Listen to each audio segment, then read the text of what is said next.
You're currently making one mistake that's really holding back your backside 180s, and it all has to do with head positioning. Currently, your head positioning is having you start with spotting the takeoff and then going and spotting all the way around your shoulder. So the first time you spot your landing is right here with your whole rotation already finished. This is why you're going and sliding out through your heels throughout the landing. It's also making you a lot blinder than you need to be on a backside 180. What you want to do is change your spot from being set down towards the takeoff to being set in front of you towards where you're landing. On a jump, this is generally the knuckle, but on side hits and rail takeoffs like this, you don't have a knuckle, so you need to paint an imaginary point in front of you, and that is going to act as your knuckle.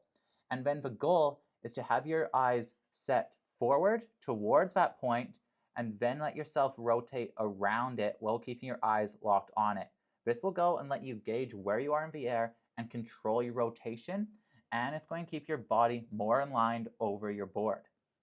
So what I want to see you do is go and instead of having your head positioned backwards towards the takeoff, have it looking a little bit in front of you. You still want this rotated arm position. That's the right amount of set for the backside 180. Board positioning, everything's good, but we want this spot slightly in front.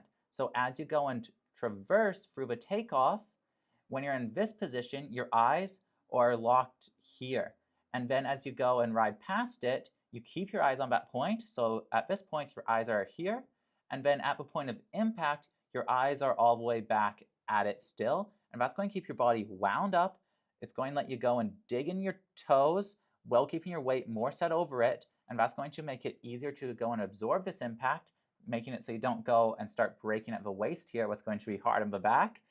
And then it's going to let you use this rotation in your upper body to disperse that rotational momentum, making it easier to hold the toes and ride away.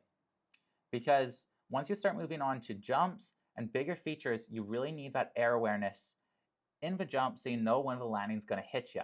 And the only way to do that is by having your spot down towards the knuckle of the jump.